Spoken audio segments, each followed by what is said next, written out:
The Surviving Generations of the Holocaust, based in Seattle, Washington, has taken on the project of videotaping eyewitness accounts of the Holocaust from those individuals who survived the Nazi reign of terror. Millions of people were annihilated just because they were Jewish.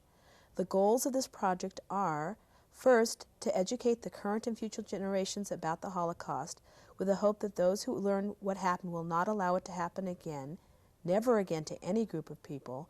Second, to refute false allegations by neo-Nazis and revisionist historians that the Holocaust never occurred. And third, to refute the commonly held notion that the Jewish people offered little, if any, resistance to the Nazis. My name is Sandy Samuel. Today I am interviewing Ms. Laura Varon, a Holocaust survivor. Ms. Varon, in order to put your experiences into perspective, I would like to ask you some questions about your life before World War II. First of all, what is your full name? Laura Varon. And what was your given name? My name was, given name was Laura Varon. And was this the name that you retained throughout your life? Yes.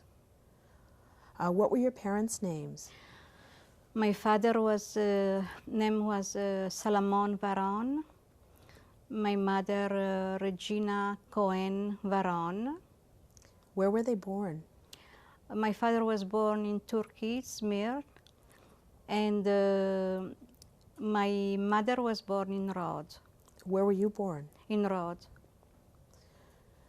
Did you have any brothers or sisters? I have 2 brothers and 1 sister. What are their names and when were they born? They all were born in Rhodes. My brother, the older one, is Joseph Varon. The second is Asher Varon, and my younger sister is Stella Varon. When were you all born? What year were you born in? What year? I was born June 29, 1926. I told you 1925, it's 1926.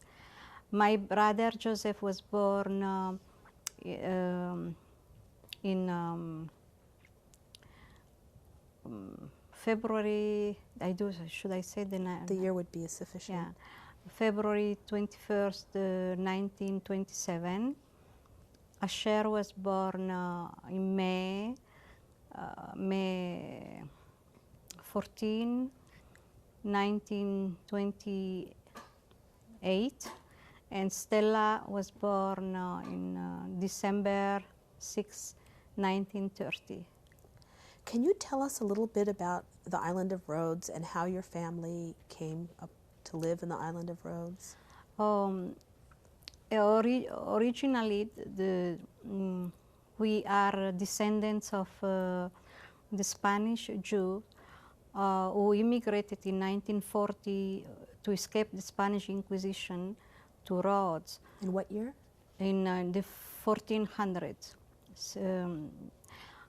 Some of them, they went in other parts of the world, like Turkey, Greece, a lot of Jewish from the Spanish Inquisition and in Greece, and some in Italy. But most of them in the European part, they assimilated themselves. They didn't keep the Spanish, the Ladino at home. Strange enough, the Jew from Greece and Turkey and from the islands, we always kept the tradition purely, from everything, a way of living and cooking and the Spanish language, the Ladino language at home. So you spoke what language at home? The old Castiliano. Can you describe the island of Rhodes for us? The island of Rhodes is in the Aegean Sea, on the Turkish coast. As far as I remember, life was very peaceful, and never nothing happened in the island of Rhodes, also in the other islands. We have very peaceful and quiet life. We know each other, and we live as a family, and we live in the old part of the city all part of Rhodes. Was kind of ghetto, really. We never call ghetto, you know, but we always, we all lived together, you know, and we kept very strictly the holidays, and we live very peacefully with the Turkish and the Greeks and the Italians. Who governed the island of Rhodes during your Before time the on war? Rhodes? Yes. Before the war, we have a nice governor. His name was Lago, Governor Lago. He was very tolerant with everybody, and he, especially with the Jew, he was very, very nice. He let us have our school in our part of the city, you know, where we used to live, and we used to have a team, football team also, and orchestra, and we were very free, and our life was very peaceful and very, very pleasant. What was the population on the island of Rhodes, and what percentage of it was Jewish? 60,000. Before the war, 8,000 were Jew, and all the others were, most of them, they were Greek. Most of the population, the majority was Greek. So a small part were Turkish, and the other ones were Italians. You know. And who governed the island? What nation? Italy governed. Were there cities on the island of Rhodes? Well, we used to live in the city, you know, close to the port of Rhodes. And then there were in some parts they have Turkish villages, and most of the villages were habitated by Greeks, and they used to have nice farms, beautiful farms. What was the language that was spoken throughout Rhodes at the time? Since Italy governed the islands, the schools language, you know, was Italian. Now, where did you live again? Your family live? In Rhodes. In what section of Rhodes? In the old city. Did all of your family live together? No, we together, close to each other, yes, but everybody have separate places, you know. Can you describe your house for us? The house was an entrance, and then two bedrooms, and the kitchen. The kitchen was pretty big, and bathroom and kitchen, you know. And we have, in the outside, we have a cortile, which was in Italian was part of the house, all covered, and we used to make a sukkah over there in Sukkot, you know. Did any non-Jews live in this area where you live? Yeah, sometimes Greek families move in that area, not very often, you know. Once in a while, some Greeks. The Turkish used to keep for themselves, you know, in the old city all the time. The Italian live in the new part of Rhodes. Can you tell us a little bit about your life as a child, growing up? As a child, the first, I remember that part of my childhood very, very clearly, and very, very, you know, like if it was yesterday. The first year of kindergarten and the second year of kindergarten, the Jewish community used to bring from Palestine a teacher, Jewish teacher, and she used to teach us only Hebrew. Well, by the in 2 years, you know, when by the time we went to first grade, we used to speak Hebrew perfectly, you know. So you went to a special type of school? It was the Alliance School, it was called, you know. Our school, the Jewish school, was the Alliance School, you know. Did all the Jewish children go to a Jewish school? Yes. Mm-hmm. Did your brothers and sisters go to the same school? Yes. Did you come into much contact with non-Jews? Before the war, no, we were very close to each other, and even after school, you know, we used to have snacks, and we used to sit outside in the sidewalk, you know, and we used to share among the neighbors, the children neighbors, our snacks, you know. We used to have fun. Sharing was very, very fun and very natural for us, you know. Can you remember any incidences or interesting stories from school, from your life at school? At school, we used to, before the war, long before the war, everything was quiet. After that, Mussolini called Governor Lago in 1938, called back to Italy Governor Lago, the good governor, and sent back Governor De Vecchi. He was one of the Mussolini right hands, you know, and he changed everything upside down. We have sanctions.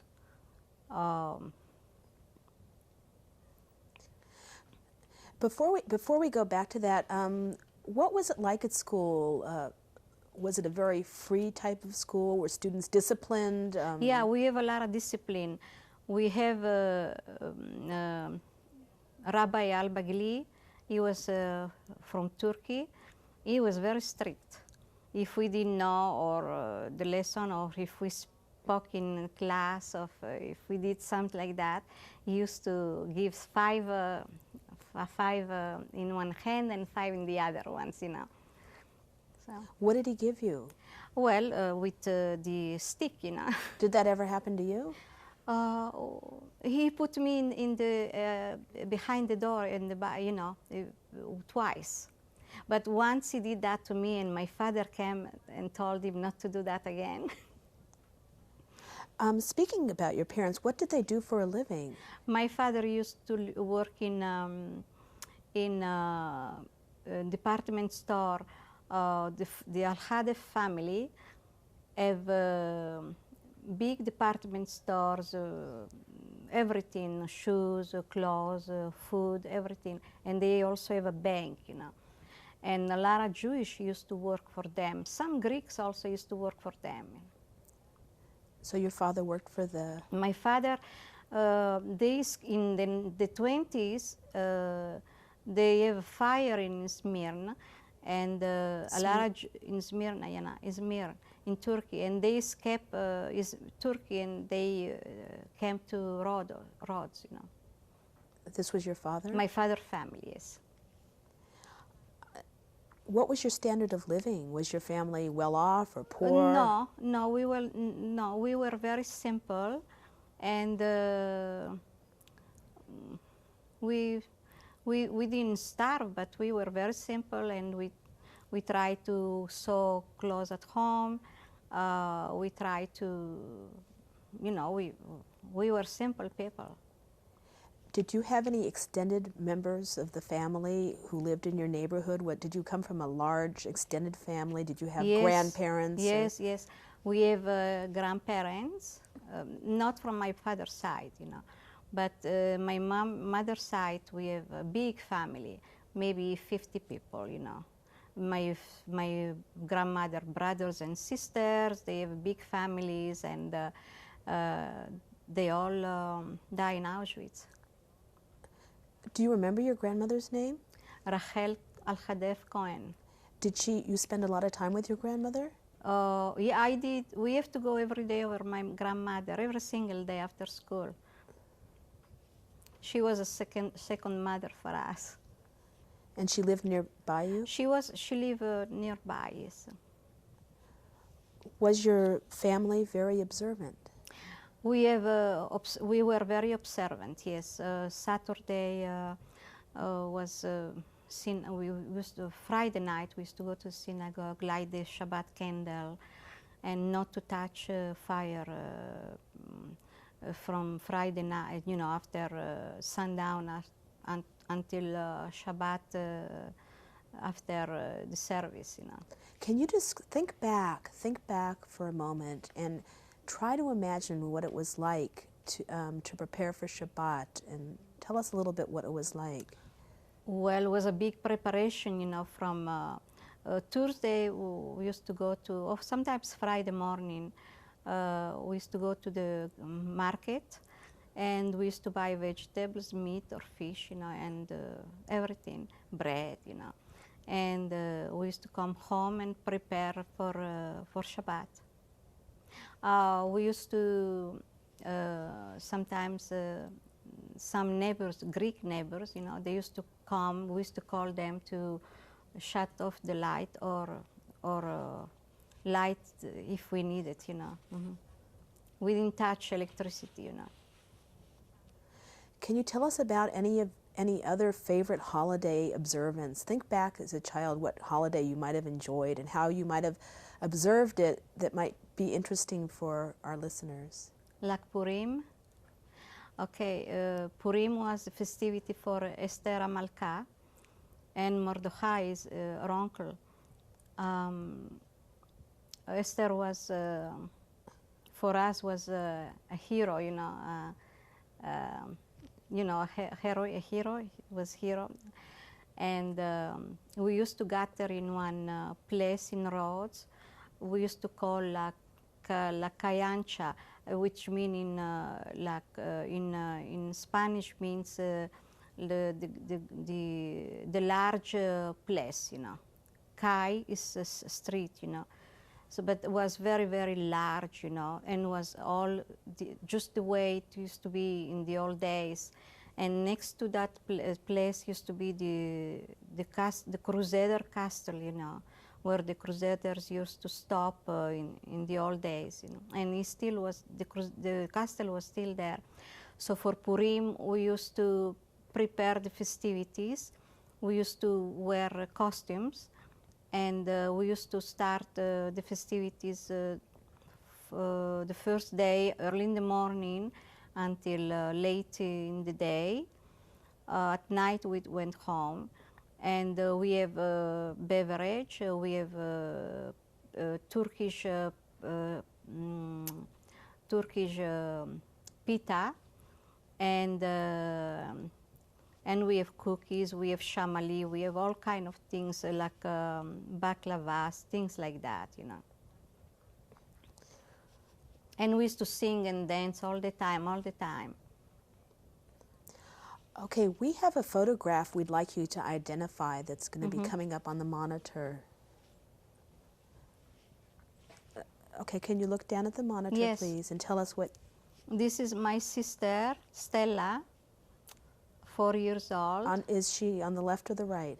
She's on my right, on my left in the pictures, my right side here. You know. And the other girl is myself, Laura. How old were you? I was 9. Do you... 9? We're going to identify another picture here, if you would. Okay, this is the Cayancha, the large place. Cayancha means large place. Was very large, you know, very large place. See, there's some stores over there. They used to sell vegetables, you know, and some fruits, you know. And on the middle is the well. Is this where you celebrated Purim? This is where we celebrate Purim, yes. Do you know when this picture was taken? This picture is probably be taken because the bombs destroy every part of that part of those stores over there. Probably was taken before the war, no, before. Yeah. Was this, so this picture was taken after the war, perhaps? Like I said, in the spring of 1944, there was a big bomb raid, you know, big bombardment. 47 Jewish died there, you know, just disappeared, and many of those buildings, they were destroyed, you know. Because you lived on this relatively small island, did you come into contact with Jews who were not from the island of Rhodes? Some tourists, sometimes they came in the summers. We have a lot of tourists, from Russia, from Poland, from Belgium, France, Italy, all over. So did you have the opportunity to meet them? Not really, no. We didn't talk too much to strangers. Was there more than one synagogue in your area? 2 synagogues, yes. The Synagogue Grande and the Synagogue Shalom. And where did your family go? Oh, Shalom.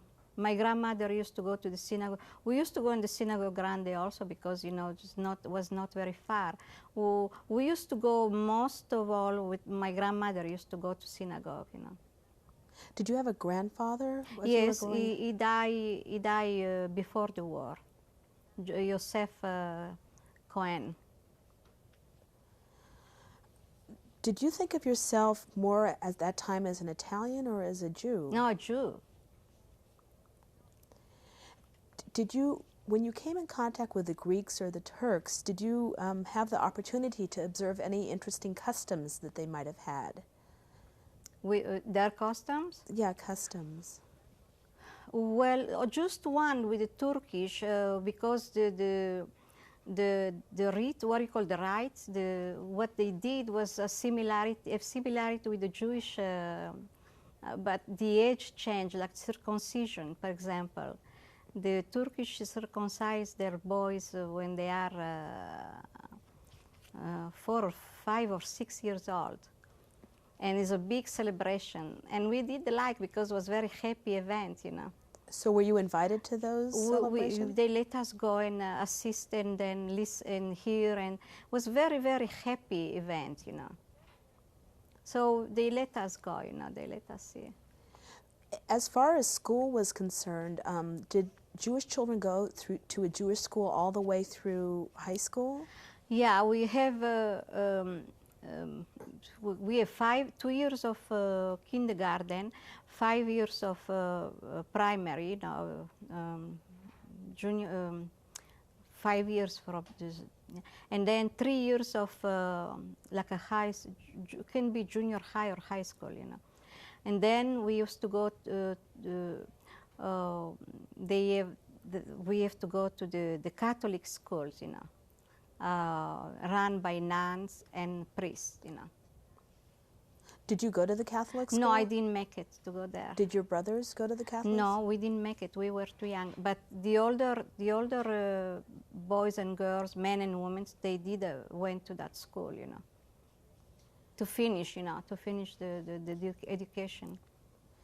Did you, as a child and a young person, did you ever encounter any anti-Semitism? Yes, like I said, when the Vecchi came, it's about time to talk about the governor De Vecchi, he changed completely everything for us. He started to put sanctions, like in the papers we saw no Jew can become a teacher or a principal in school. No Jew can work in the government office. No Jew can marry a non-Jew, and no Jew can employ an Aryan who wants to hire an Aryan person in their homes. You know what I mean? What year was that in? In 1938.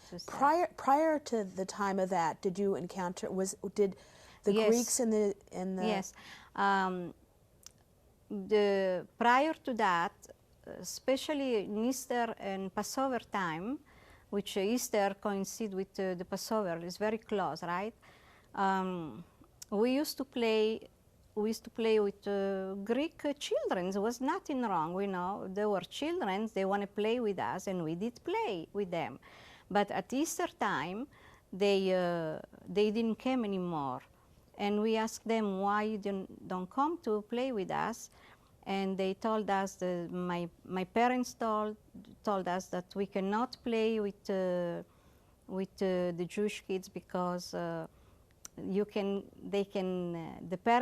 Jewish parents can grab us and bring them in, in your house and slash the throat and put the blood, my blood, in the matzah.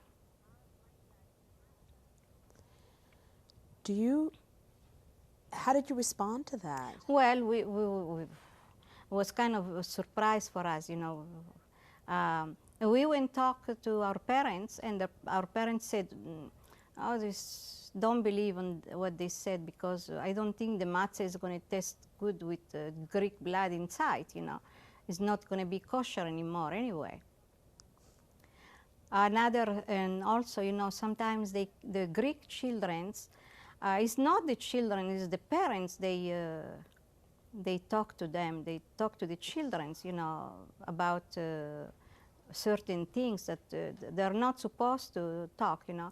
So like, it was the non-Jewish parents that were frightening their children. That's right, yeah. No, my parents told us negatives. Don't believe in them, because what they said, because it's not true, you know. We don't use blood in the matzah, you know. And also sometimes they used to come, the Greek children used to come just when we were having a snack. Me and my sister, my brothers, you know, with other Jewish kids, we used to sit after school and have snacks, you know. Some kids, they used to come, Greeks, you know, they used to come and call us in Greek Paleo Paleo means old Jew, you know, or dirty Jew in Greek. And they used to throw us rocks also. And they ran. They did that fast, they ran. They took us on surprise. Well, the next time we were prepared to that. We went do the same thing to them. Did you have an opportunity to be friends with any kids that were not Jewish? Well, yeah, we were friends with the Greek children until their parents brainwashed them. When did you realize that there was a war going on? In 1939, we start to hear rumors of wars and about Germany and Poland and Russia, and we used to have a radio, and we used to listen to the radio, and we were worried about, you know. We were always close next to the radio when we could. And then the Vecchi, all of a sudden, they tape our radios, and we cannot hear anymore, nothing. We were completely ignorant, 100% ignorant of what was going on outside of Rhodes. We didn't know about what was going on with the Germans, with the Nazis, with the Gestapo. We didn't know anything.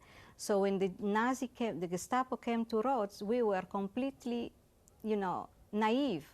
Did your family ever consider leaving the island of Rhodes? We didn't have no real, like I said, if we knew that you know, things are happening we could have escaped to Turkey. It was very, very close. So your family at no point prior to this ever thought of leaving the island? Everybody was very happy? No, we were not happy anymore, because everything, food was scarce, and no, we didn't have any more, nothing. The Nazis, the Germans took everything. Did your whole family feel this discontent? Did Stella understand what was going on at this point? Did she, as your little sister, did you understand that there was danger? We have a certain. The German came in 1943. You know, until then, in spite the sanctions the governor De Vecchi put against the Jewish, we used to put also, we used to carry, we have to carry a paper saying that a big visible color was kind of orange, tape, Jewish race. This is what we have. When did you start carrying that? In 1939. And how old were you at that point? Oh, I was 16 and a half. No, I was younger. I was very young then, you know. Can you describe some of the other things that were happening to your community with the rise of Mussolini to power? Oh yeah, the Vecchi all of a sudden closed our school, you know, in the ghetto. We didn't have any school anymore. When was this? In 1930, in 1940, 40s, in the 40s.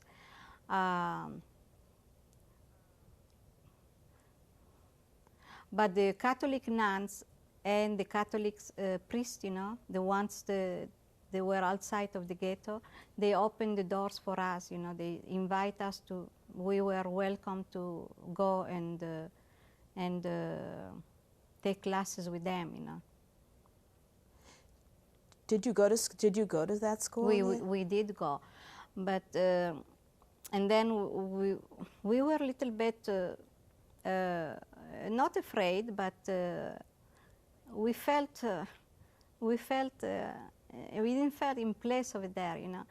I remember one nun, I was in her class, and she make a remark about anti-Semitism, anti-religion, you know, like a Jesus, that things like that, you know. So I was very, very hurt, you know. I didn't want to go to school anymore, you know, if she's going to hurt my feelings like that. So I went talk to Sister Cecilia, the superior, and she changed me class. Did you have religion classes there? Yes, the Catholics, you know, they have every day 1 hour of catechism. They told us, if you Jewish children don't want to, you know, stay in the class, you're free to go, you know, to go to in the exercise or outside, you know. And once in a while, you know, just to let them know that I was not against them, you know, that I did like to know more about any other religion. In fact, I do like to hear, to know about any kind of religion. I don't care which one is, you know, because it's constructive, you know. Sometimes I did stay in the class, you know, just to show them that I'm not, you know, I like to hear about, as long they don't insult us, you know. Why not, you know?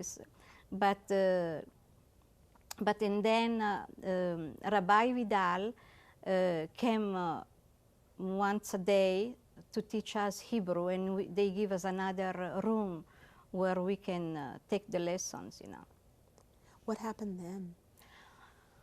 And then the bombardments, the raids, they became more, you know, more and more terrible, you know. And we have to walk 1 hour to go to the school, the Catholic school, you know, 1 hour back and forth, 1 hour to go and 1 hour to come back. And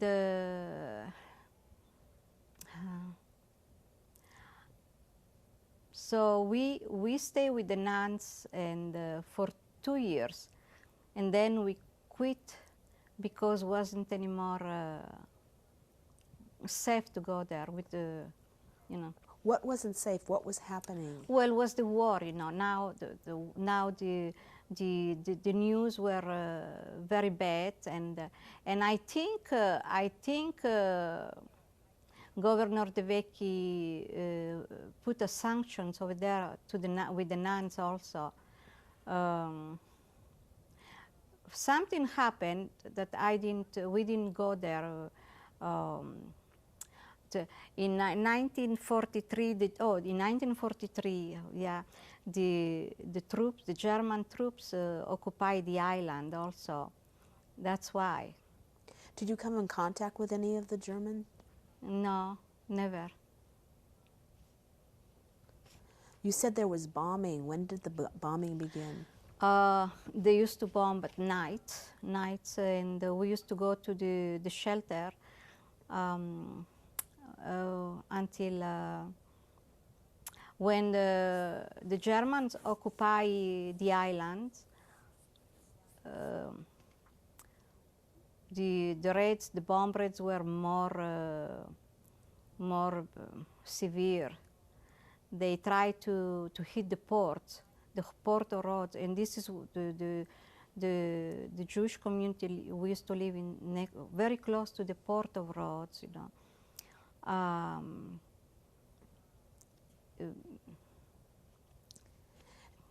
So backing up a little bit, did your family ever try to leave the island of Rhodes? yes, in 1939, a boat full of Jewish people from Europe, you know, all over Europe, the Hungary, Yugoslavian, Czechoslovakian, Polish, and others. They came to the port of Rhodes, and good enough, they were on the sea for many months, and surprisingly enough, they accepted. You know, they came and where we used to play. They used to play football. They put tents, a lot of tents, and we make easy for them, you know. And even if we didn't have too much food for us, we used to go every day and see them and bring them food and bring them sometimes out to our homes. Why were they there? Because they were escaping the Germany, and see, those Jews, they knew already what was going on in all over Europe. They escaped, you know. So, and the captain was from Norwegian, from Norway.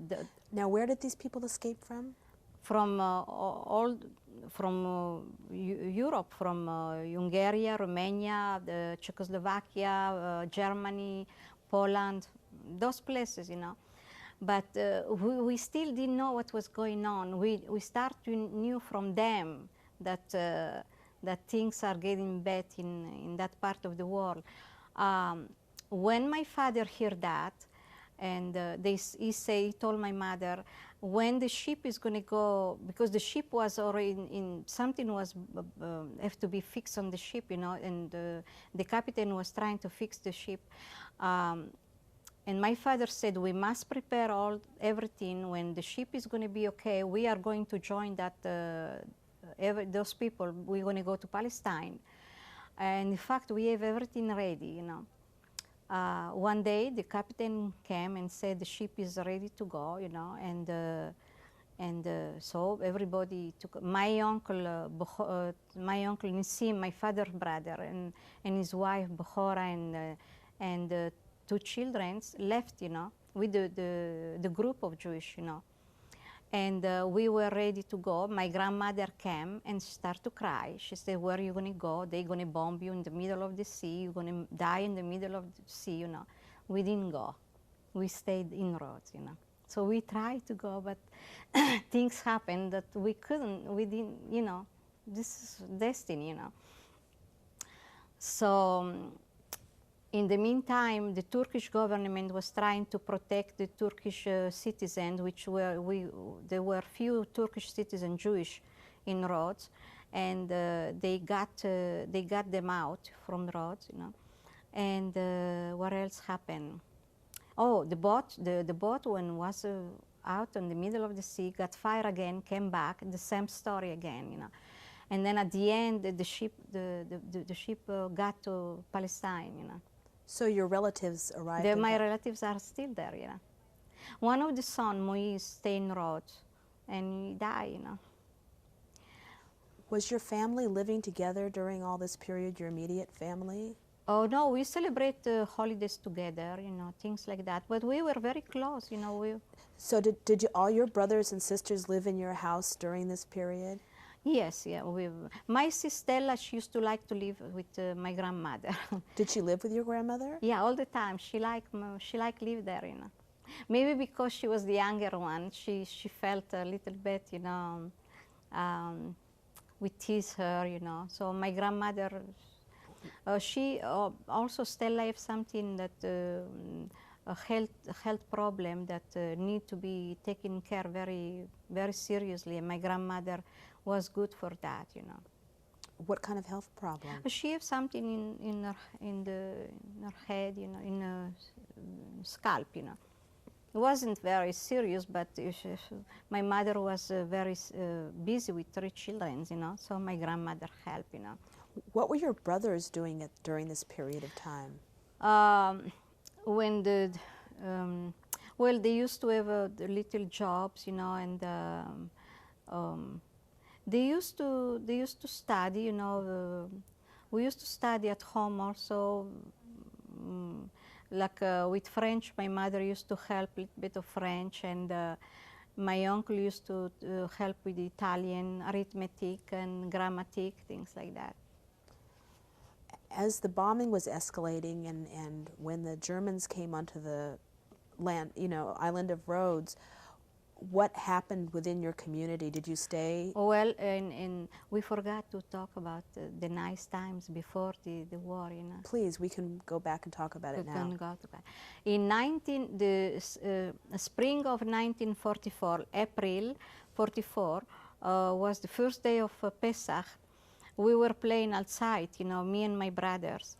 And my father was in the synagogue, and my mother was in the kitchen, and all of a sudden, it was 10 o'clock in the morning, we hear a noise coming from the sky, and we look, there were hundreds of small points, silver points in the skies, and by the time we realized, but there were a lot of, we never had so many airplanes, you know, in the skies, you know. By the time we realized the bombs were coming down and hit the Kayancha, where we used to celebrate Purim, and kill 37 Jewish. Many of them were my friends. They completely disappeared. We never find out nothing of them. My mother came and called us, and we went in a corner of the house, and everything was shaking, terrible sounds of the bombs, all the shrapnels coming and hitting the windows and the buildings, and it was terrible, you know, a terrible day. My mother took us, he embraced us, and she started to pray, like, Shema Israel, Adonai Eloheinu. And she said, this is the end, don't be afraid. Don't be afraid if this is the end, you know. But as everything started with that terrible noise of the bomb, you know, all of a sudden was a terrible silence, you know. The silence was even worse than the noise of the bomb noise, you know. And all of a sudden we hear screaming and crying outside, running and calling each other by names, you know, children, and everybody was going. Was terrible, you know. When we went outside, we saw my father coming from the synagogue, and he said, we must get out this place because they're going to come up again, and they're going to try to hit the port. They hit the port, you know, but it wasn't enough probably. And they're going to kill us or kill all of us, you know. So we prepare things, you know, a little bit. We must be fast, you know, and we went to the Isguru, to the village, you know. Do you know who was bombing? The bombs came from Egypt, and other parts probably were British and Americans. We didn't know for sure who was, you know. But, you know, even so, we didn't blame the bombs and the ones who were bombing, because we felt that it was a necessity that, you know what I mean? We felt that if they're going to bomb, the war is going to end sooner, you know. You know what I mean? We didn't blame those people who were bombed. It's strange enough, you know, but this is the way it goes, you know. What happened next? So we went to the villages, and in the village we turned around, and we saw a lot of Germans there. They were there since a year already, 1943. There were a lot of posts, German posts with our big artillery posts, you know, And but where to go? We'd stay. We rent a little house from a Turkish woman, and we stayed there. Was this just your family, or My was family. were My there family. other families doing the My same thing? grandmother family, my auntie Diana, my auntie Fortuné, and uncle Rahamin, they went to another village, not very close. We used to walk sometimes and go visit them. But and then one Italian soldier told us not to do that because the Italians were still nice with us, you know. Even if they were fascist. Not all of them were fascist. No, they were very nice to us. They tried to bring us to buy bread on black market. Sometimes they give us for free, you know. I cannot say bad things about the Italian. This is the way it was. They were not bad, you know. Do you remember the name of the village where your family rented a home? So we were in Isguru. My grandmother was in oh my God, it came out from my mind. I used to know the village very well. Was Stella with your grandmother? Kandili. Stella was with my grandmother all the time. Once in a while, I used to be very close with my auntie Diana. You know, we were very buddies. You know, and I used to go and see her because she had the two children. Jaco was 3 years now, and Mati was just few months old, you know, and she used to prepare. She always prepared things that I did like, and I used to sit outside in the grass, you know, and used to little.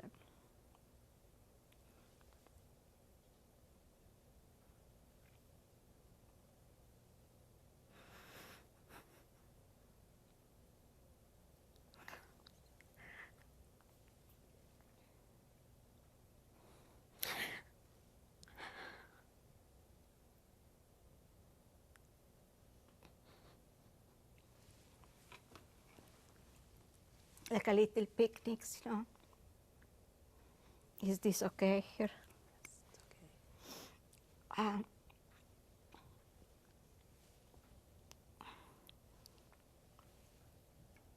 But we never say anything about sad things, you know.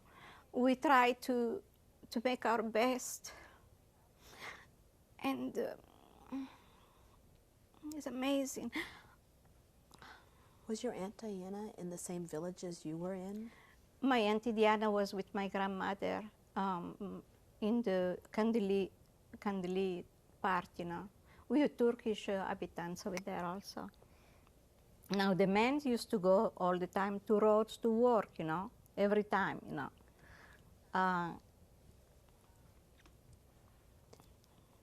So. How long did you live? One night the bombs came again, and I used to be stubborn. And my father said, "If you don't rush, you know, you're gonna get caught one day, you know." And he used to wait for me. And one day he said, "Listen," I said, "I'm gonna let you stay here. You wanna finish, dress yourself, okay? But you hurry up. You cannot afford to get dressed up yourself because the bombs, when they come, they come." So that night he left, you know, and I got caught between the bombs and the artillery, and I felt the artillery was very close where we used to live. The Germans, they were trying to hit the planes, you know, and the bombs were falling, and I put myself in the ground, you know. And I think I lost conscience, and I don't know how long I stayed there.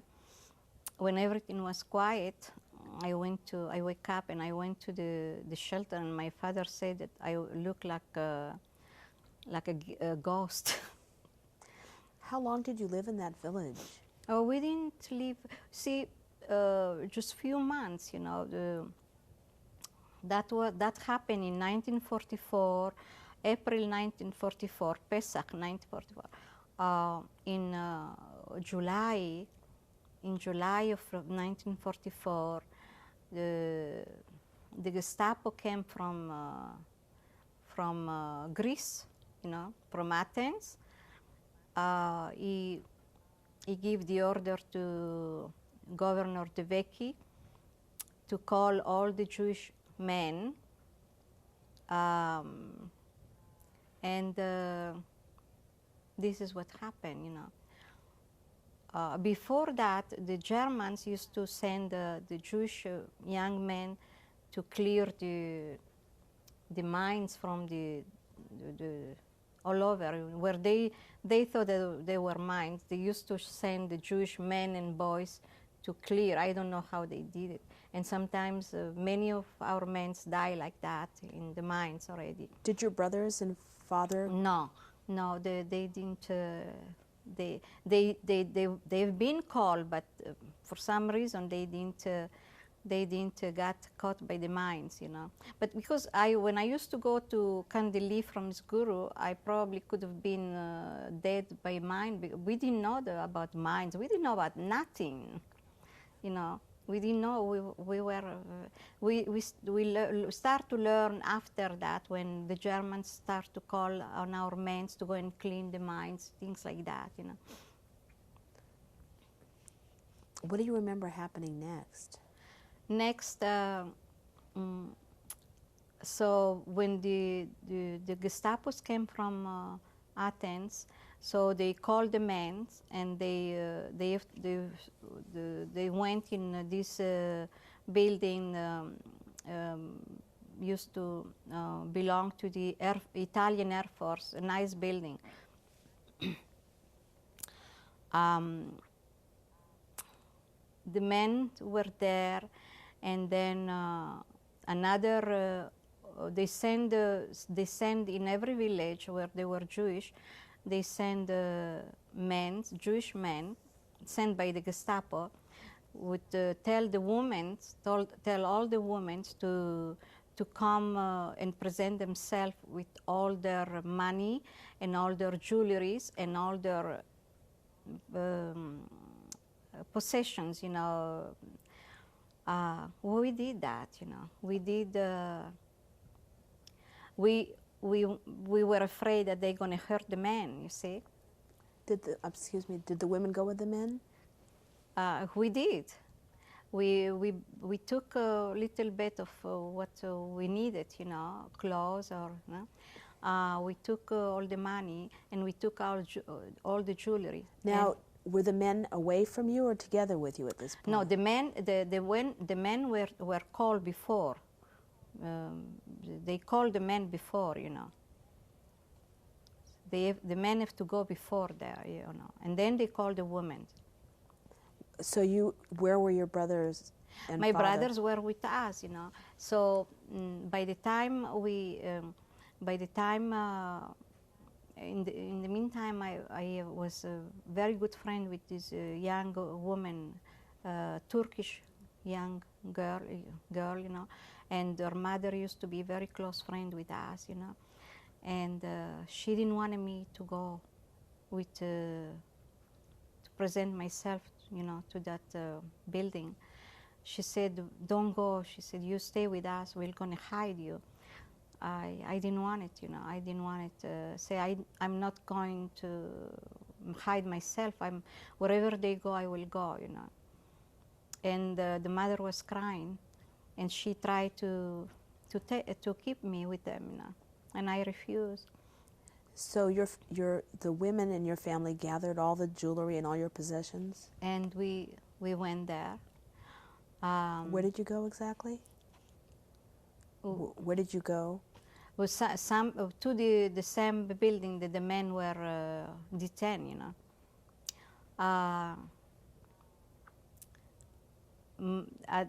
I don't know what happened. Some women, they kept the jewelry someplace, you know, because I saw my Auntie Diana flush in the toilet her jewelries. You know, she have beautiful jewelries. I took mine also, you know, like chain or some bracelet, and I give it, and we flush in the toilet everything. But by the time we enter in the building. Yes. By the time we enter in the building, I noticed two Germans, two Gestapos there. One was short and all bald, you know, and the other one was a very attractive person, man, you know, in his uniform, and he was standing like that with his hand in the back, with separating her legs, you know, and he was looking at the sacks. There were 3 sacks already full of jewelry over there. He was looking like a pirate, you know, and after the pillage, you know, he was having a strange smile in his face, looking at the jewelry, you know. Did you understand what was going on? No, we didn't understood what was going on. What else did you see when you walked into the building? Nothing but confusion. They start to push us around and to beat us up and to speak in German, and we didn't know German. At this point, who were you with? At this point, I was with my mother, my father, my grandmother, my auntie Diana, everybody else, you know. And then what happened? And then we stayed there for 3 days. We didn't have no food, nothing to drink. They start to beat us up, you know. Maybe because they start to give us the messages you are going to be treated from now on this way, you know. Let's take a break now. Yes.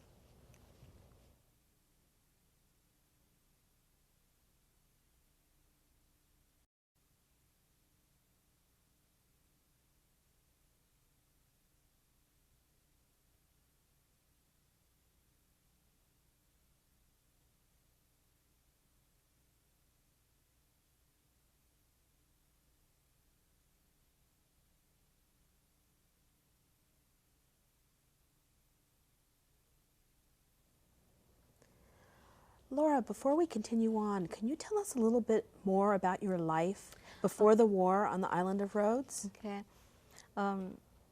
Before the war, when I start to have friends, and my dad let me go bicycle with them. My uncle Rahamin was young enough to join us all the time, and my friend Jaco and my friend Salvo Cohen, we were very close. We used to go to the villages because Jaco used to work for the Al-Khadef department stores, and we used to have a few Greeks friends who used to live in the village. One of them was Manoli, and he used to invite us to Trianda, the first Greek village. So we used to bicycle there early in the morning in the summer, nice summer days, and a kilometer before we arrived to the village, we used to smell the whole wheat bread, you know, and it's not like here. It was real whole wheat bread, you know, rustic, you know, and they have the oven in the outside, and they used to bake themselves. And his wife used to prepare a big casserole with eggplants, zucchini, grape leaves, and big, huge casserole, you know. Now, we were kosher, but, you know, sometimes we told them that we don't want to eat pork, and they did fill it up with the green peppers and the grape leaves, only with rice, all the zucchini and only with rice, you know, and a lot of garlic and olive oil. And then we sit all in the outside, in the ground, the grass, and we used to have a big lunch like that. And then after that, we used to go and swim. And it was hot days, you know. I remember the hot sand of the. I used to love the sand, you know, in Rhodes. It was very, very hot. I used to roll on the sand and then jump on the water and taste the salt water. And I used to love the salt water, you know, when I used to go and swim, you know. So, and then we used to go to the farms, you know. Manoli's children, they have two girls, and we used to go to the farms, and they have the vineyards also, and the smell was so strong, you know. Sometimes it get to me, the smell was so strong, you know, so pure, so natural, you know, of the fruits, you know, the peaches, the orange, the grapes, the pears, you know, everything. The figs, I love. I used to, the black figs and the white figs, you know, and it was so beautiful life, so free, so.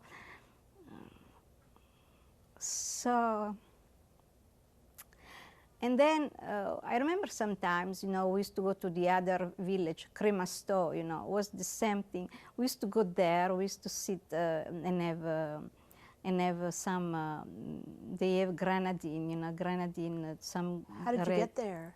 Bicycle. I wasn't very far, you know. So, and then the Greeks were very, very nice to us, you know.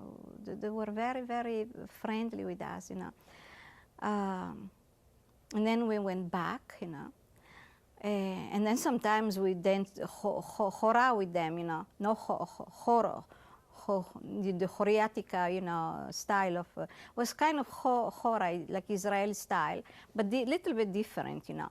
And we used to go dance with them, and then it was time to go back. And I remember when we used to go back was so sad, you know, because the life in the village was a little bit different. Oh, we used to go and play with the cows and the pigs. I still remember the place where the pigs were, you know, was all mud in the ground, you know. And I used to tease them, you know, and they used to go around and around and around, you know. And they used to splash sometime, you know. I didn't care very much for the pigs, but, you know, I did like them because I did like the way they used to run and do things. They were angry sometime, you know.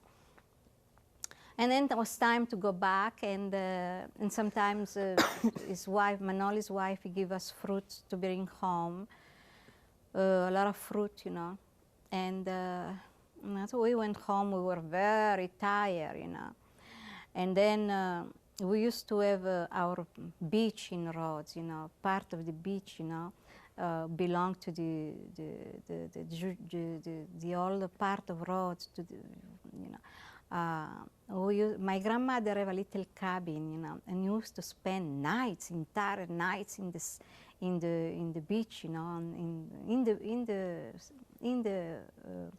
in the water with the full moon, swimming. But at the end of the beginning of the end of the night, you know, we used to fall asleep, you know, in the cabin, you know. Just was very, very healthy life.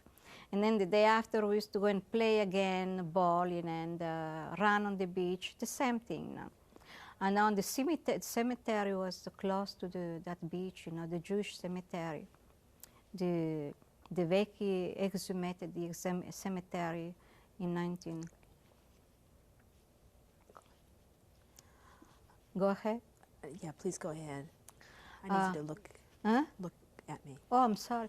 The cemetery was exhumated. We call that exhumated in 1940. In the 40s, yeah. They took the bones and the graves and everything, and they put it in another park. Who took it? The fascists, and they make a park over there on the cemetery, the Jewish cemetery, They make a park. That was one bad thing that the Vecchi did, very terrible thing, Let's go back to the day that you left your home and went and met your father Yeah. and the rest of the Jewish community in that building. It was a very bad confusion. We start to realize that something bad is going to happen to us, I remember my father tell my mother, see, we could have been in Palestine right now. He told her a few times, even in the car box, we could have been in Palestine by now. Yeah, but can you tell us a little bit about how long you stayed in this in that building? place, in that place, right, and about what you experienced? Well, we were scared already. We were very scared, and we didn't know anymore what was happening. Even so, we have the bombardments. At least we were free. At least we were at home. But with the arrival of these two Gestapos, we start to experience something terrible, something different, something unbelievable. So all of a sudden, they start to say, raus, raus, schnell, schnell, schnell, and always with the leash beating us up. Were you hurt? No, I didn't. Maybe I didn't. We didn't feel anything anymore. It's hard to believe that in some when the trauma is so bad, the shock is so terrible. It's good that you don't feel nothing anymore. In one way, it's good. Did they feed you anything? No, there was not. I was water there because, like I said, the building was new, and there were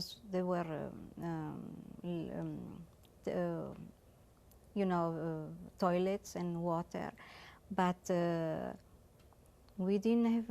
We have brought something from home, but not very much, because at the end we were living only cabbage, boiled cabbage, because cabbage was very easy to grow in the farms, and the Turkish, they have a lot of cabbage, and the Germans probably didn't want it. So the only thing that we have was cabbage. And I do remember we only have a boiled cabbage. We didn't have no more oil. We didn't have no more other vegetables, no fish, no meat, nothing, just boiled cabbage. This was before you entered, before you left your home? Before, for months and months and months, We didn't have any more, nothing. I remember some Italian friends, they were not fascist, They used to bring us food, and they used to talk us very nicely, so sympathetic way, like they were feeling what we were going through.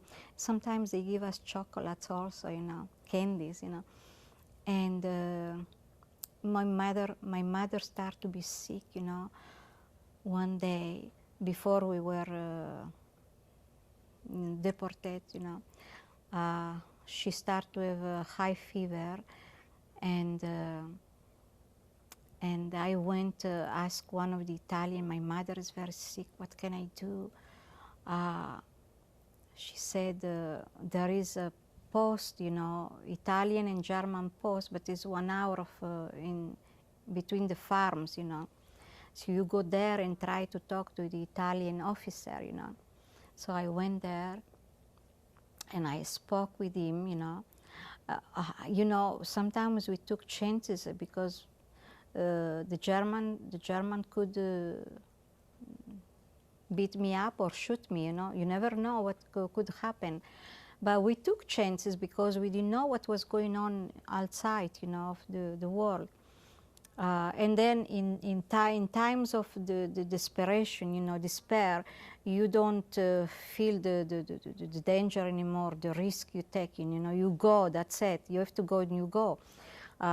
So I went there and that Italian officer, I said, my mother is very sick, you know, I need a doctor. And he said, we don't have no doctors, just the German doctor. He was talking very slowly. I said, I don't know if he can come, you know, and talk to see your mother, you know.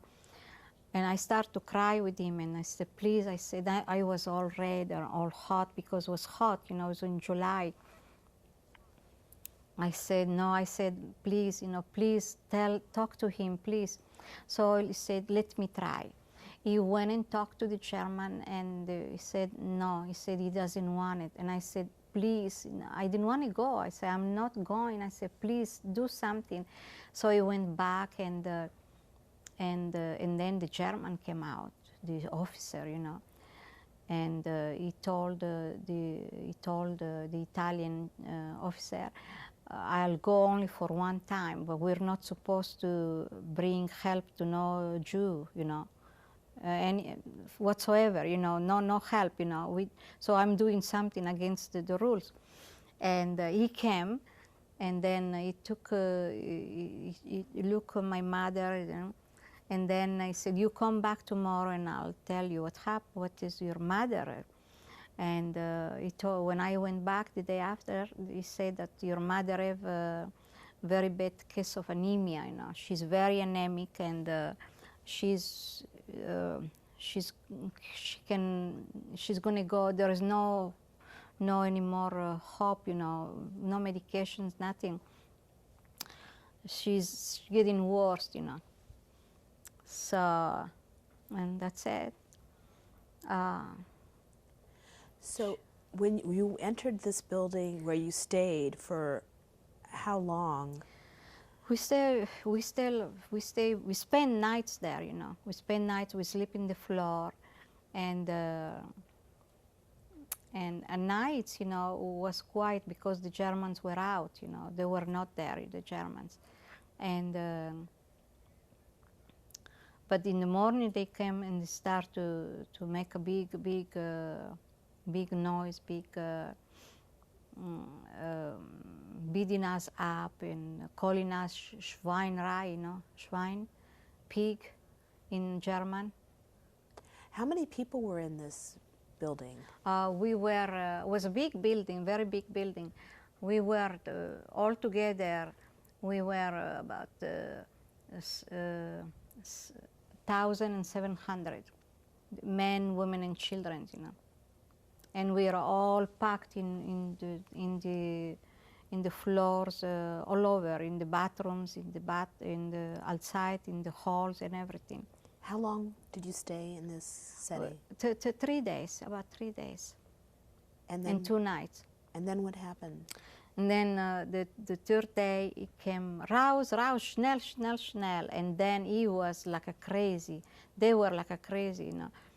So we went out, and some of the old people already, they didn't make it through the port, you know. They dropped in the streets, and we didn't know what happened to them. Were you walking, or? Yeah, we were walking from. Was a big distance. Was about from here to like, what can I say? What can I say?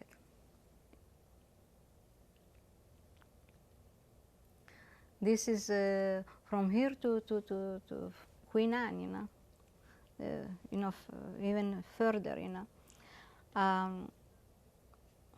So in the streets, there were people watching us, and there were Greeks watching us also, and the Greeks told us in Greek, "It's good that you are going. You deserve it. You deserve what is happening to you. It's good. Goodbye. Don't come back." I will never forget that. Like I said, there were a lot of good Greeks, but they were bad, you know. Now, like I said, many they went in the hospitals and take all the sick people there. My cousin Moise, the one who didn't go with his parents to Palestine, he got hit by the shrapnel in the leg, and he got one leg amputated. They took him also, and he didn't make it, you know. He didn't make it to Auschwitz. He died in the car box, and they took the body in the bushes, you know, when the wagon trains stop, you know. He was about 19 years old. So they marched all of you to the port? To the port, yes. Only then we saw those ships, those two ships, you know, getting to the port, you know, ready to for us to get inside. It was a big confusion. We left because we didn't have food. We were tired, and we were astonished. We didn't know what was happening. We left on the road. We left a lot of clothes, you know, a package of things, you know. We didn't took anymore with us nothing. So when we arrived at the port was a gate, you know. They opened the gate, and we went inside. And then we knew that something terrible. Was your whole family together? Yeah, I was with my family together.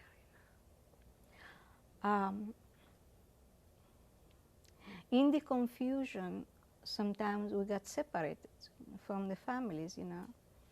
We got separated from my grandmother and Stella and my auntie Diana.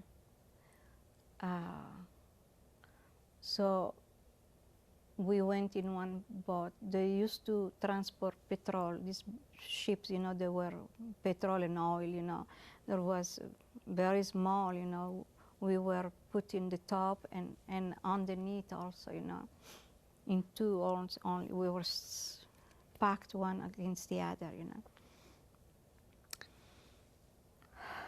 Always with beating us up from now on, and Chanel, and treating us like when the cowboys they push the horses and the cows, you know, with whips. When the cowboys, you know, in Texas, they deal with the animals, we were treated like that, you know. You know what I mean?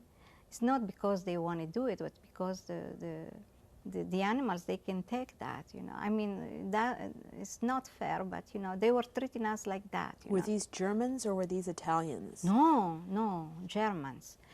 I remember, I think some Italians, they tried to stop that, you know, the deportation. Some Italians. They said that this is a Newman, because some even fascists they did say something, because they were indignated, you know. They told the Germans that those Jewish are very peaceful people. They never hurt anybody, you know. Leave them alone. You took everything from them. Leave them alone. And the German told the Italian, if you don't want to go with them, so keep your mouth shut, you know. So if you're going to say something else, you're going to join them, you know. Then what happened? So they took us. Now, by the time we were on the port, was already in the afternoon, you know. Do you remember the approximate date? It's in July, the middle of July. Maybe the 20th of July, July 20, you know. Was, yeah, the middle of, or about the end of July. So, so we, when everything was ready to leave, to go, was already a little bit dark, you know.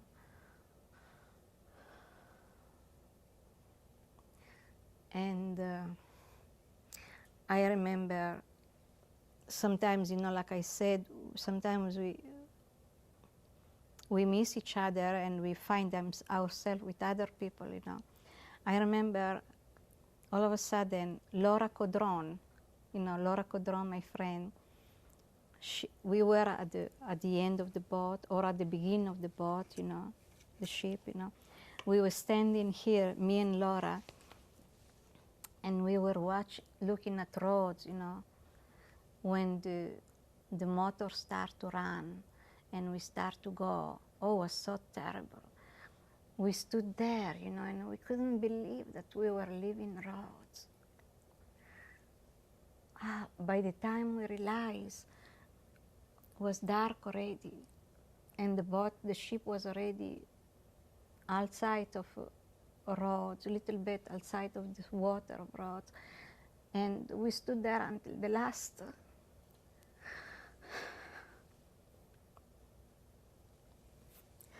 the last light of Rhodes appeared.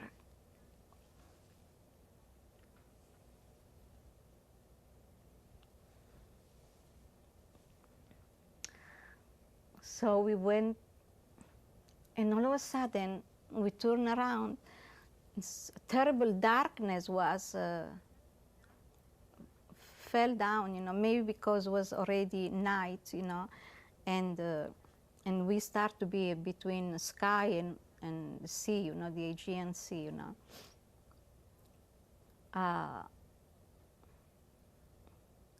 Nobody was saying nothing, not one single word. Nobody was saying nothing. We were mute. Once in a while, a lament from an old woman. We hear the lament, you know, of this old woman. My friend Mercada grandmother. She was 98 years old. She started to cry, and she started to complain, and she died, you know, a few hours later. And we have to throw her in the water, you know.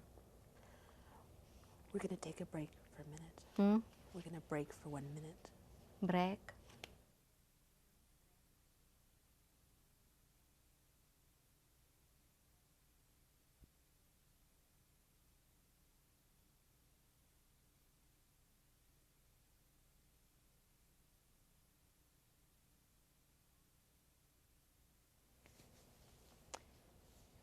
My name is Debbie Benesra. I'm continuing the interview for Sandy Samuel.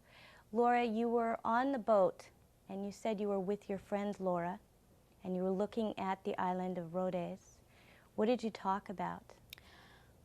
Nothing. We didn't say nothing. We were numb, and nobody was saying nothing anymore. Once we were in the boat, everybody went to a mutism, you know. No one was saying anything.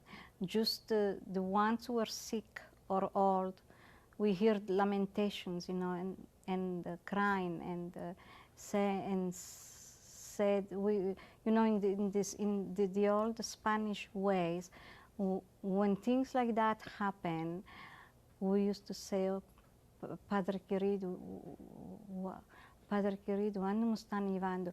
Oh God, where they are taking us? But you know, we say that in a tragic way, you know, and it's very painful and very very tragic way, you know what I mean? We knew that something terrible is happening to us, but we didn't want to believe. We didn't know what was. We said, why? Where are we going? What do you remember happening next on the boat? Okay, my Mercada, my friend, grandmother died, and she died on the boat? On the boat. She was 98 years old, and she used to wear these costumes, you know, the old Spanish costumes they brought from Spain. Some old women, they still were wearing this kind of costumes with a little cap, you know, and a little gold medal here, you know, their hair all in the back, you know, with the blacks, you know. She used to wear that, you know. For some reason, some old women, they kept that tradition, you know. And was there any funeral for your grandmother? My you said your grandmother died on the boat? No, my Mercada, my friend. Oh, your friend died on the boat. Was there any funeral for her? Mercada grandmother. On the boat? Yes. What did they do with her when she died? We were not close. They probably say something, but we didn't. We were not saying anything anymore. We didn't. We were not ourselves anymore. We were like living in some kind of terrible dream. I mean it, you know. I cannot explain to you. We were, maybe it was for the best that we were like that, you know, numb, you know. Was there any food on the boat? No food, nothing. What about sanitation facilities? Nothing. Nothing. I remember the second night, we stopped in the day because some islands, they were only huge rocks, you know. There were not homes, nothing. They were just rocks. We stopped at the shadow of the island, you know, of the rock, you know, during the day, the whole day. And we used to go only nights, you know. That trip usually lasts a few hours in the last 1 week, one full week. The second night, the captain, which was not Nazi, he was a merchant marine, German. I still remember him. He was blonde, young, you know, with a white costume. You know.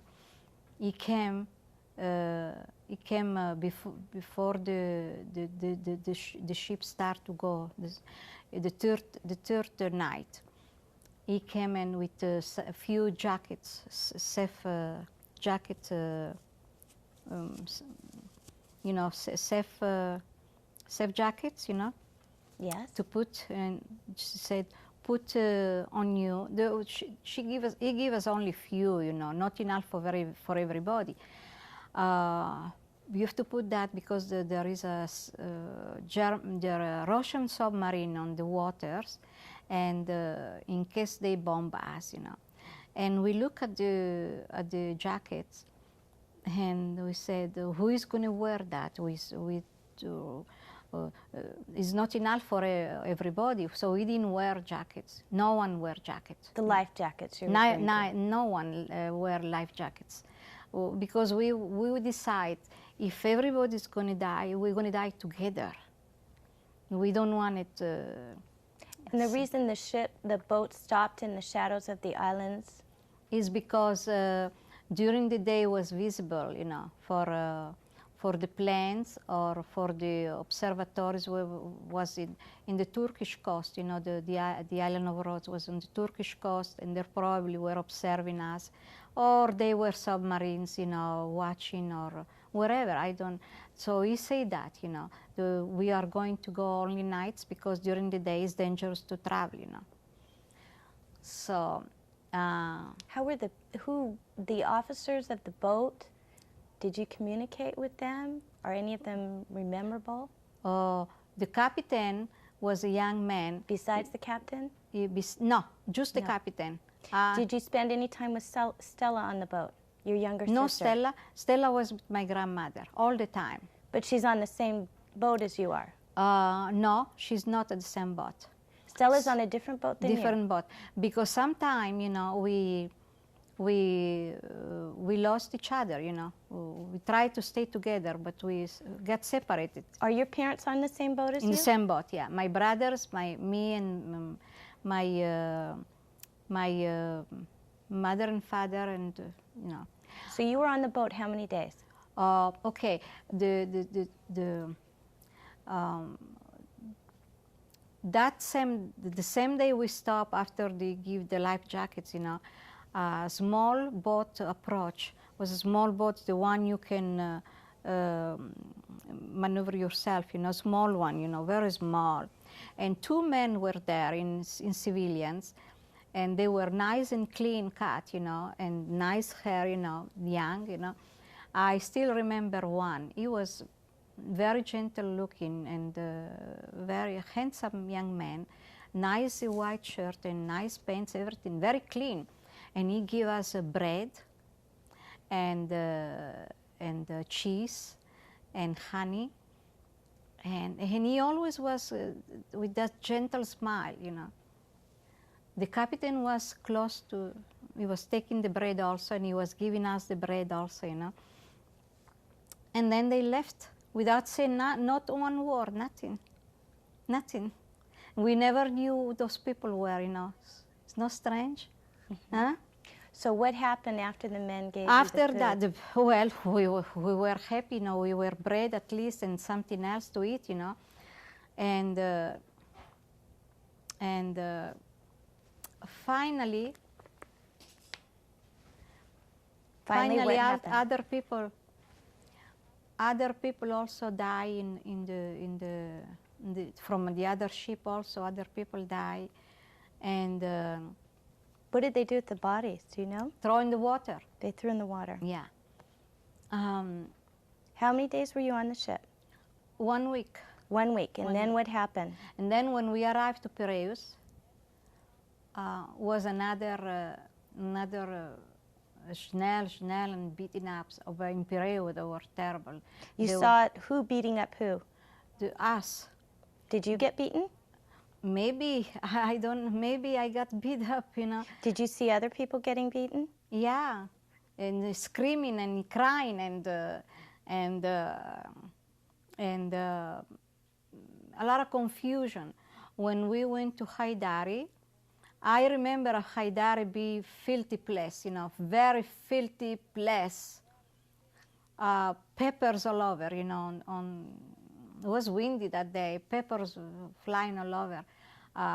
This is a city or town located where? This is a city or town located? No, this is the port of Greece, Piraeus. Port of Greece, okay. The port of Greece. Again, so you're getting off the ship, and what happens? And where are you taken? They took us to Hydari, to the camp, to this camp. It was very, very filthy, very, very dirty, you know. Tell me about the camp. What was in the camp, the layout? The camp was, we slept in the floors, you know, and was in the outside was a big outside place, you know, yard. Was no grass, was the ground, you know. In the inside was some kind of big barracks, but no banks, nothing, just people stayed there on the floor and lived the floor, you know. Was someone guarding you? Guarding? Guarding you? The guards, yeah, they were after us, you know. Inside, no, inside. What nationality were the guards? They were Greeks and Germans. So how long were you there? We were 3 days over there, but we find more people there. They were there already before, you know. Other Greeks or Greeks, Jewish Greeks, maybe. Yeah. What do you remember happening there? Does anything stand out in your mind besides sleeping on the floor? No. Hydari, I try to remember, I can't. How many days were you there? The same thing, 2 or 3 days, you know. It's not something I cannot remember about Hydari. Do you remember if your parents were with you, your grandmother, Stella? I don't remember. You have no memory of that place? No. You know what bugs me is my Auntie Diana, what she did with the baby, you know. That's in Auschwitz, is that correct? No, in Hydari. Oh, what already. did she do with the baby? Well, she probably was dirty. She probably was have rash, you know. She didn't have nothing to clean the baby, you know. I always wonder what she did with the baby. Sometimes people ask me, did you hear baby cry? I said, no, I didn't. And probably baby were crying all the time. Why I don't hear any baby cry? Why? I don't remember. And do you remember if Stella was with you in Hydari? No, I don't remember. It's strange, you know. I was with my parents because we ended in the car box, you know, with my family, you know. I was, but in Hydari, I don't remember nothing. What happened after Hydari? After Hydari, now I remember, okay? After Hydari, I remember they took us to again in a line, and it was, I remember the confusion, you know, but I don't remember the... Were you walking in the line? Yeah, all the time walking. How long did you walk? I don't know. Were you, while you were walking, were you with your family? Your parents, Yeah, your sister? No, Stella wasn't there. Stella was with my grandmother. Maybe my grandmother was there also and my auntie, but I don't remember. How many days did you walk? No, from Hydari to the railroad was close, you know, was not very far, you know. Because they probably built the camp close to the railroad, so where they can, the facilities, you know what I mean? I remember one thing, 7 horses and 70 people was written there. Written where? Outside. You know, they used to transport the wagons, the full wagons, the car box, you know. They put only 7 horses, but 70 people, you know. 70 people is a lot of people, you know. So when they put us inside... Who put you inside? The Germans. The Germans put you inside? Yeah. They were pushing us, and when we went inside, I find myself close to my parents and my brothers. That Stella wasn't there. Stella was my grandmother. I saw in one corner the small window with bars, and then things, psychological things got worse, you know. Were the doors shut or open? No, by the time they shut the door, you know, until everybody, because like I said, there were other people also in the Hydari camp, you know. So they put everybody on the car box, you know. And when I saw the little window, I tried to go from the bodies, walk through the bodies, you know, because everybody was sitting there, you know. And I went to the window, and good enough, I saw 3 Italian soldiers that I don't know how they got there from Rhodes. They probably were sent to Greece, you know. And they knew that we are going to be deported, you know. And they came to say goodbye to us very nicely.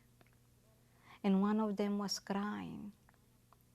You know, I will never forget that, you know. So... What do you remember happening next? The next thing is they shut the doors, and they start the locomotive, that terrible noise of the doors when they open and shut, you know. you know how those doors open, and that noise, you know, always, you know, persecuted me all the time, you know, because from now on we did live with this noise for a while, you know. from one transport to the other. We knew that noise was terrible noise. From now on, we have to get accustomed with those kind of things, you know what I mean? Be transported from one place to the other in those car box, you know. And you're in the car box with some of your family? Okay, now I was close to my mother, my father, and my brothers. And I hear my father say again, we could have been in Palestine now. He keeps saying that over and over again. We could have been in Palestine now. Nobody What did says your mother say? nothing. We didn't say nothing anymore. We were... Why I don't remember Hydari? Why? Why I don't remember after that, you know, what happened in the car box? I don't remember nothing. Do you remember if you had any food in the box? No food, nothing. What about sanitation facilities? We used to do everything there. We used to have haze, and sometimes they give us buckets, you know, and we used to do everything there. What did you talk about in the car? Nothing. Were you mostly quiet? Quiet. Silence. Completely silence. How long were you in the car? Okay, again, the trains went during the night, and during the day we stopped. Sometimes the familiar noise of bodies throwing out, you know, in the bushes, you know. They were throwing out dead bodies? The bodies, yeah. So the doors were opened at times? Yeah. If I remember good, they opened the doors.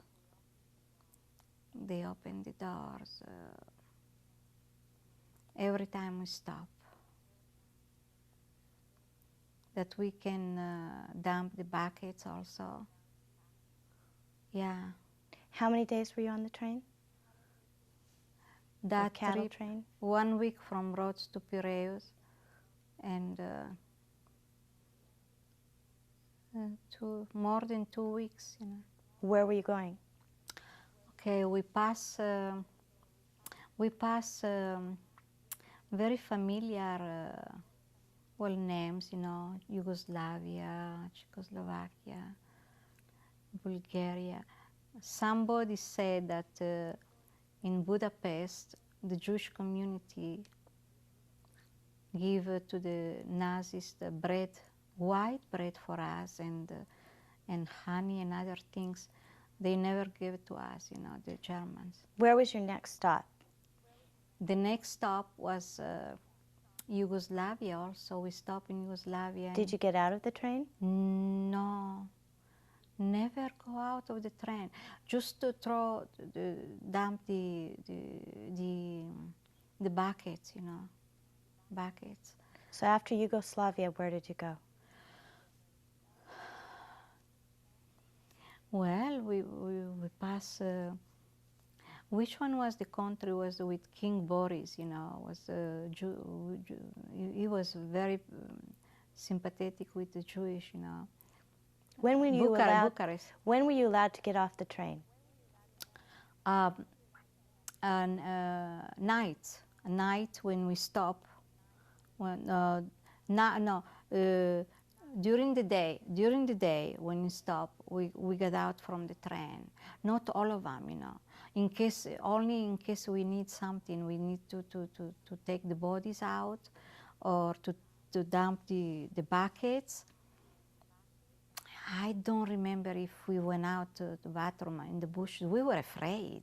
Where was your next destination? Well, when we arrived at the end of the 2 weeks,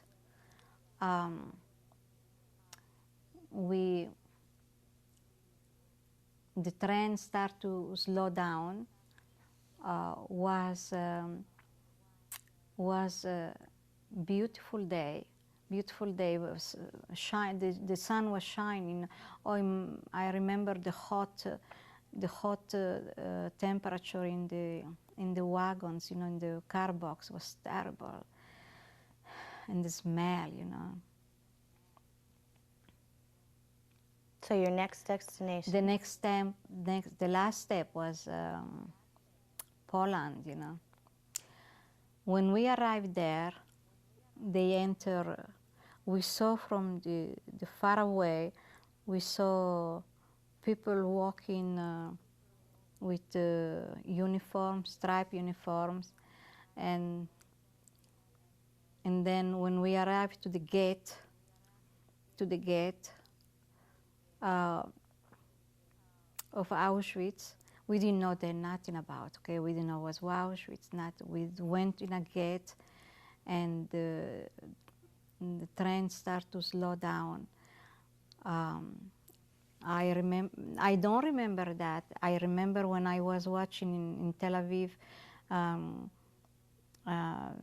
videotape about these things, you know, and I saw that where he said in German, "Work make you noble," and we didn't know what was mean. We didn't know where we were. We didn't know nothing. So you got off the train. The doors open again, and before we know, two men get inside with the striped uniforms, and there was a lot of confusion again, screaming, and the Germans, you know, yelling. They have dogs, you know, and I remember one thing. No, we were talking in Spanish then, you know, with my parents.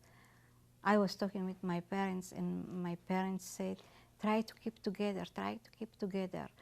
And then the men hear that we were speaking Spanish. Of course, they were Sephardic Jews from Salonic, you know. Did they tell you something? Yes, they told us in Spanish, "Give the children to the old people," and they were, don't talk to us.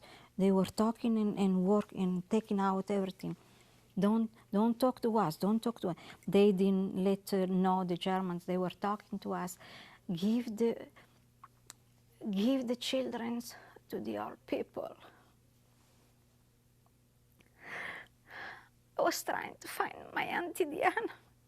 She was there now. I remember she was there.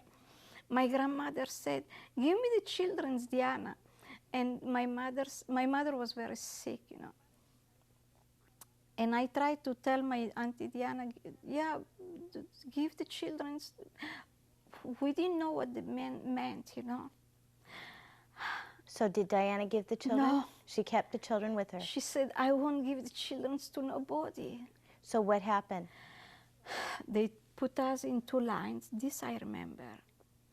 And then we saw the Germans with the dogs and shouting and going like a crazy, you know. You were two lines, in two lines? Two lines. Why yeah. was there two lines? Because the men and the women. But you know, Debbie, I never understood, and I can never realize how that damn German, that I think he was Mengele there, because they said Mengele was a good-looking man, and he was a good-looking man. I remember one thing, that he, because it was you know, the 15 or 16 of August, he had his jacket over his shoulder. It's no strange that you remember certain things, you know, that they're not very important.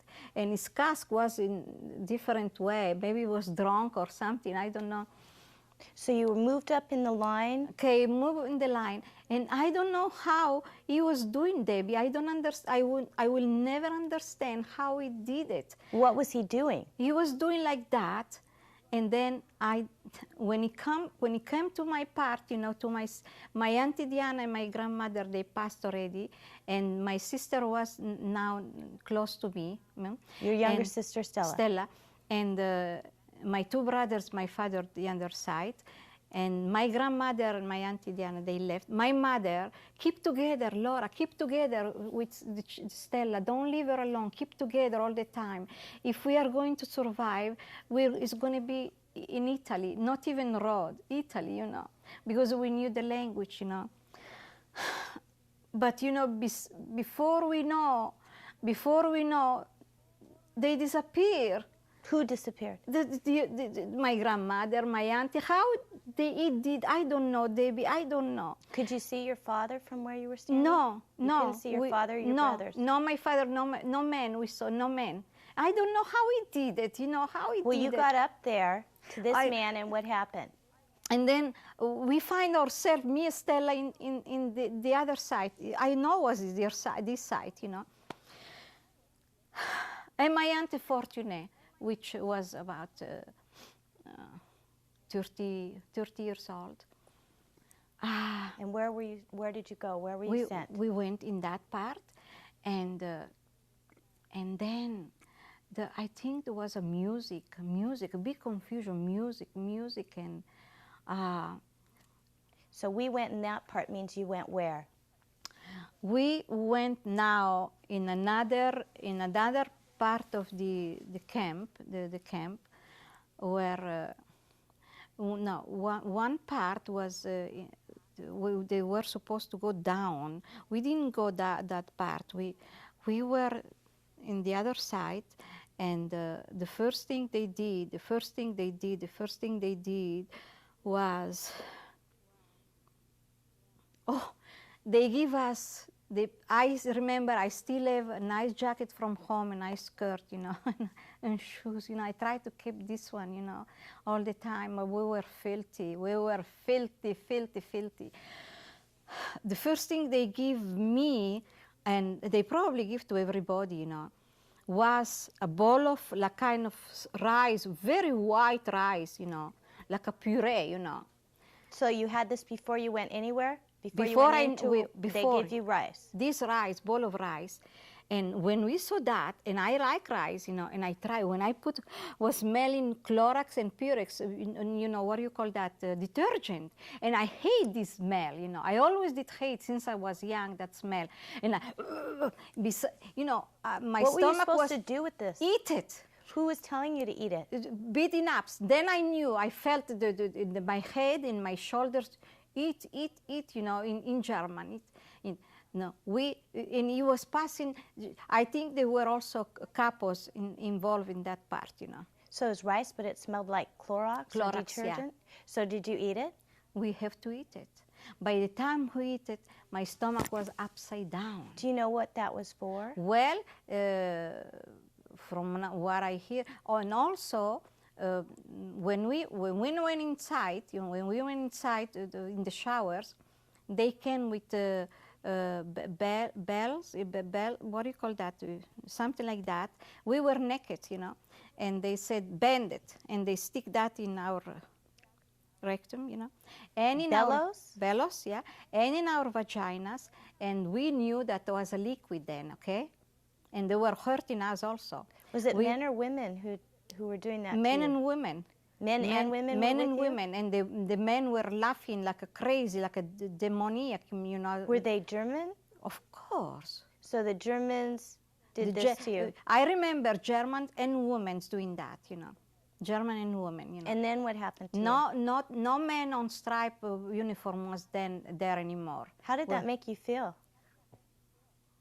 How make me feel? How you think make me feel? I need you to tell me. Why I hate them? You tell me why I hate them. You tell me why. Okay, what do you remember happening next after that? We didn't know anything about that. After that, when we went in the Barrack 20 and Camp A, we start to learn about things. Since then, was a complete inferno. Okay, let's take a break. You know? Let's take a break. Yeah.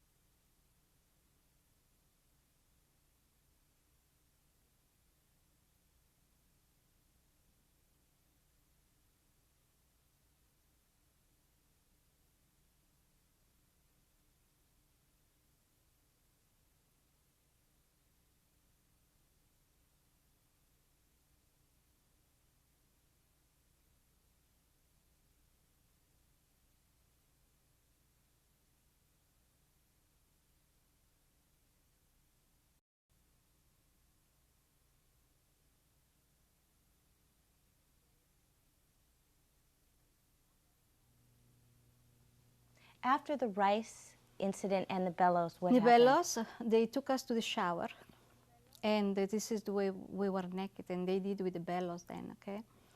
After that, they took us in one big room. There were piles of clothes, you know. And while I was looking for, I felt something hard, and I look, there was a, and I look, was a dead little baby there, dead. What to do? Where to go for help? Nothing.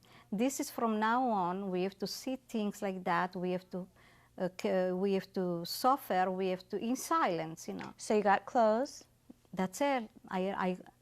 This baby, you know, persecute me all my life. You know, he was there, and there is nothing I could have done for the baby.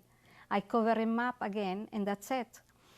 So I didn't remember. I don't think I went tell anybody that. What for, you know? Was Stella with you? Stella wasn't with me at that time, you know. Maybe she was. I don't remember. So what happened after you got the clothes? After that, we went outside. And we walk for a few miles. And they put us the number. So I remember this person. He was. They put a number. Yeah, they tattoo us. You know, was a German. He was sitting in some kind of deck. We went there one by one. He tattooed us here. You know. Did you know at the time what the purpose of that tattoo was? The purpose? Did you know at the time why you were being tattooed? The time was still daylight, you know. But what did you know the reason of getting a tattoo? Because we were not numbers, and we were nothing but numbers from now on. You know, we were numbers from now the Germans are like that, you know. They will take everything away from you, everything what you have, hair, everything what you have, and they will take your pride also. So they took your hair? Of course, they shave us. When we went in the showers, before we went, they shave us also. Huh? And it's strange enough, you know, some prisoners, they didn't shave, and some others, they did, you know. Why? Don't ask me. There was not white when everything what the German did. You could not ask. There is no reason. There is no why. They were crazy and they were psychopathic, you know. So after the tattoo, where were you taken? After the tattoo, we were on a line again, and we went to Birkenau. There was again a sign there, and the sign said the last march. People who get to Birkenau, they never come back alive. If they come back to Auschwitz, is to go to the crematorium. You know what I mean? Okay. So you went into Birkenau? Birkenau, they put us in a block 20. Block 20. What did the block look like? The block was long block. The inside? The inside of the block? The inside was banks, you know, by 3. 5 or 6 girls used to live in each bank. You know. So you walked into the bank. Did you know where to go? Did everyone just kind of choose a place? We choose the place, yeah. We choose the place. I was always, from now on, I was close to Stella. So Stella was with you? Yes, all the time now. What did you tell Stella at this point? Did you guys talk about what was happening? We used to talk. Stella used to cry. She used to be terrified, scared. And my mother said, keep together, and I was trying to keep together with her, you know, and I was decided to keep together, even if Dad was coming to me, you know, I was decided to stay with Stella. And I felt sorry for her. She was only 13, and she was frail, you know, scared, you know. And you get into the block, and what happens next? We went to I remember we chose the second bunker, you know. And I was with Lucy Capeluto, Matti Capeluto, and that's all I remember. Stella, Matti, and Lucy. All the other girls I don't remember. All of a sudden, Matti started to scream. It was night already, okay? It was dark. She started to scream, like somebody is going crazy. Now, we didn't know what was. From silence, all of a sudden, she started to scream, you know. And then she started to, like, she wanted to go, run away. And then other girls came, and we tried to hold her, because you say, if you go out, she go out, you're going to shoot her, you know.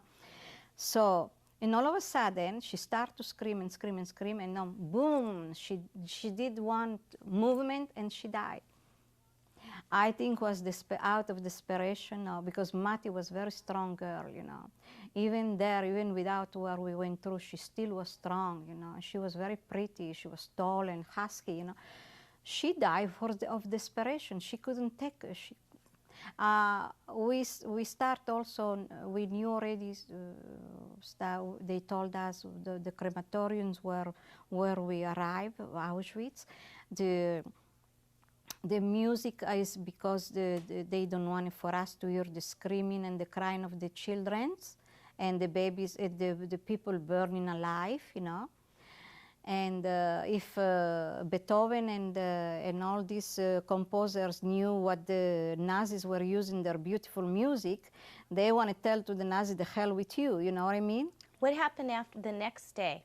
You had a the night, next day, went Matti died, and then by coincidence, by you know, God was with us, helping us a little bit. We end with a nice capo, nice blockova. A capo is a capo was the blockova. 3 capos were at the entrance of. So, did they run your barracks?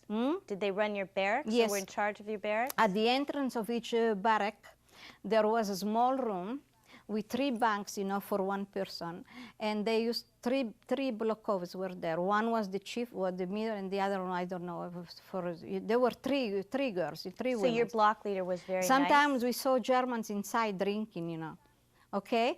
Now that couple was, I remember still her. She had light brown hair, and she was chubby and little gentle, and she used to speak a little bit Italian, you know. Thank God for that, you know. We go and tell her about Matti, and they took the body, and they probably burned the body, you know. We didn't know where the body went, Matti's, you know. She was gone, you know. And then the morning after, with the stars in the skies, you know, they used to, Aufstehen, Aufstehen, the whistle, the Polakova, they were, Aufstehen, awake, you know, and rouse outside, Aufstehen, Aufstehen, and the whistle. We didn't have even time to rest a little bit, you know, outside. And it was cold, you know. The mornings and the nights in Auschwitz was very cold. So describe that day. Okay. What happened from the time you got up? We went up, and they put us in three rows, a meter of distance from each other, you know, and 3 rows. Then the Nazi came and count us. You know, Debbie, you know, I try to look at the Nazi, because I always like to look in the eyes of people. I don't care who is, you know. I always do that, you know. Maybe it's bad, but I look in these eyes. His eyes look like ice and glass and sardonic, you know. And you know, those people, if you try to look at them, they could have put you in the middle of the camp and shoot you there, because they didn't want to have people with. Was Stella with you? Stella was in with line me all the with time. you, right next to you? Yeah, all the time with me, Stella. From now on, she was all the time with me. What did you do in that line? In that time? Nothing. So you just stood there? We just stood there. How long did you stand there?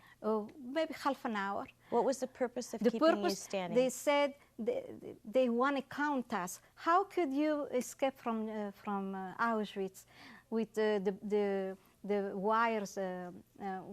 Sometimes during the night we wake up to go to the laboratory, you know, to latrina, and we saw girls electrocuted, you know, because they went crazy or they want to run. They thought they want to run, you know, things like that. So you were standing in the morning. You were asked to stand in this line, In and the then what line. happened? And then what happened again? Okay, and there was a barrel of green water, hot water, and we drink. They give us that, and didn't taste good.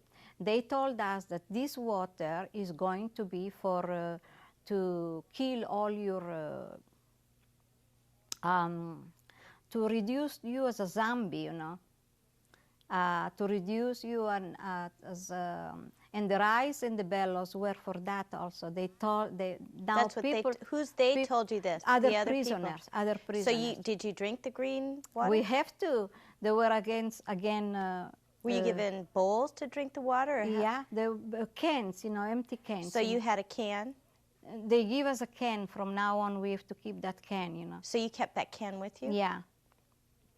Okay, so in the morning, after you stood in line, you were given this green hot water. Were you given anything else? No, no. And then the only food they give us was in the evening for dinner, a slice of bread and a piece of salami sometime, or cheese. What did you do during the day, During between the day, the morning and the night? Okay, during the day, the first weeks they used to put us, bring us out of the blocks, you know, and take blocks, you know. They were building, I don't know where, blocks of cement and put it in the other side, you know. What was the purpose of that? They were building. So you were moving blocks so you could build, someone could build something else. They didn't let us go very much outside of our camps, you know. Did you see your father or brothers? Oh, the second day when we start to get acquainted with the camp and we start to go a little bit further, we heard our names called from the other camp, the men camp, you know, and they were. The men were, my brothers were there, my father, and many other young men over there, you know. So you saw your father and brother? My father, yes, I saw him, and my father was crying already. So you were allowed to speak to him? Yeah, but no, not just like that. We were afraid, you know. We used to sit a distance, you know, like distance like that, you know, and we used to talk to them, you know, but not get close, because they told us, don't go close, don't come close, you know. What did you talk about? Well, my father started to say that I miss your mother, I miss everybody, I miss everything what we left, you know, and he was deteriorating. My Auntie Fortune also, she was deteriorating. We took her to the infirmary. She never came back. She never came back from the infirmary. My father, we have these encounters every day. Every day after the counting, you know, after he count, the German count us. And from now on, they give us this dirty coffee, you know. That was a little bit of So you got coffee in the morning or at night? Yeah. No, coffee in the morning. Just coffee, hot coffee, you know. Not, you know, just the barely taste of coffee, you know. One day, this was a few days after. The only consolation we have after all those things, and go and talk to the men, you know, to talk to our friend, my friend Salvo and Jack also were there, you know. Before we get into that, we need to change the tape, so let's take a break. Change the tape.